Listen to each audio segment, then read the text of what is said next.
Hello every one. അങ്ങനെ നമ്മൾ ഒരുപാട് നാളത്തെ കാത്തിരിപ്പിന് ശേഷം ഇന്ന് ഗുരുവായൂർ വന്നിട്ടുള്ളതാണ് കേട്ടോ. ഗുരുവായൂർ എത്താൻ നമ്മൾ മാത്രം ആഗ്രഹിച്ചാൽ മതിയില്ല, ഗുരുവായൂരപ്പനും കൂടെ കരുതണം എന്ന് പറയില്ലേ. അതിന് നമ്മൾ ഗുരുവായൂർ എത്തി, പുറത്തുനിന്ന് 1-2 ഫോട്ടോസൊക്കെ എടുത്ത് ഗുരുവായൂർ കേശവനെയും കണ്ടിട്ട് നമ്മൾ പിന്നെ നടപ്പന്തലിക്ക് കയറി കേട്ടോ. നമ്മൾ എത്തിയിട്ടുണ്ടായിരുന്നത് ഗുരുവായൂർ ഏകാദശിയുടെ തലേ ദിവസമാണ്. ഒരു 4-4:30 ആയപ്പോഴേക്ക് നമ്മൾ ഗുരുവായൂർ എത്തിയിട്ടുണ്ടായിരുന്നു. അത്യാവശ്യം നല്ല തിരക്കുണ്ടായിരുന്നു. നമ്മൾ ആ തിരക്ക് എക്സ്പെക്റ്റ് ചെയ്തിട്ട് തന്നെയാണ് പോയിട്ടുണ്ടായിരുന്നത്.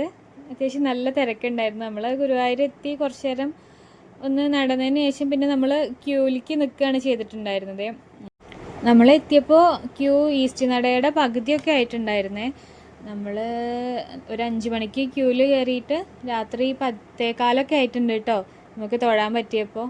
അത്ര നേരം ക്യൂ നിന്നെങ്കിൽ നമുക്ക് ആ ഒരു ക്ഷീണമൊന്നും തോന്നിയിട്ടുണ്ടായിരുന്നില്ല. അവിടെ കച്ചേരിയും എല്ലാം നടക്കുന്നുണ്ട്, പിന്നെ ഇങ്ങനെ കാണാൻ പറ്റുമല്ലോ.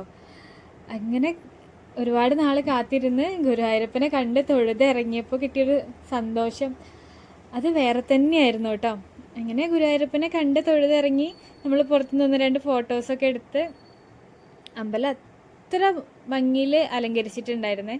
അവിടെ കച്ചേരിയൊക്കെ നടക്കുന്നുണ്ട്. ഇവിടെ മ്യൂറൽ അവിടെ ഉണ്ടായിരുന്നത് കുറച്ചും കൂടെ ഭംഗിയാക്കുന്നുണ്ട് കേട്ടോ. അവിടെ ഒരാൾ അത് ചെയ്തുകൊണ്ടിരിക്കുന്നുണ്ട്. അങ്ങനെ നമ്മൾ കുറച്ച് നേരം അവിടെ നിന്നിട്ട് നമ്മൾ അവിടെ നിന്ന് പോന്നു കേട്ടോ. പിന്നെ നമ്മൾ പുറത്തുനിന്ന് ഭക്ഷണം കഴിക്കാനൊന്നും നിന്നിട്ടുണ്ടായിരുന്നില്ല. രാത്രി 9 മണിയൊക്കെ കഴിഞ്ഞതിന് ശേഷം ഏകാദശി തുടങ്ങിയല്ലോ, അപ്പോൾ പിന്നെ നമ്മൾ വേറെ ഭക്ഷണം കഴിക്കാൻ നിന്നിട്ടുണ്ടായിരുന്നില്ല. പോരുന്ന വഴിയിലൊരു കട കണ്ടപ്പം അവിടെ നിന്ന് നമ്മൾ ഇളനീര് കഴിക്കുകയാണ് ചെയ്തിട്ടുണ്ടായിരുന്നത്. അങ്ങനെ നമ്മൾ ഏകാദശി ഇളനീര് കഴിച്ച് ഏകാദശി തുടങ്ങുകയാണ് ചെയ്തിട്ടുണ്ടായിരുന്നത്. അങ്ങനെ ഒരുപാട് നാളത്തെ കാത്തിരിപ്പിന് ശേഷം ഗുരുവായൂരപ്പനെ കണ്ണ് നിറയെ കണ്ട് തൊഴുത് നമ്മൾ ഇനി വീട്ടിലേക്ക് പോവുകയാണേ. അപ്പോൾ നമുക്ക് അടുത്ത വീഡിയോയിൽ കാണാം.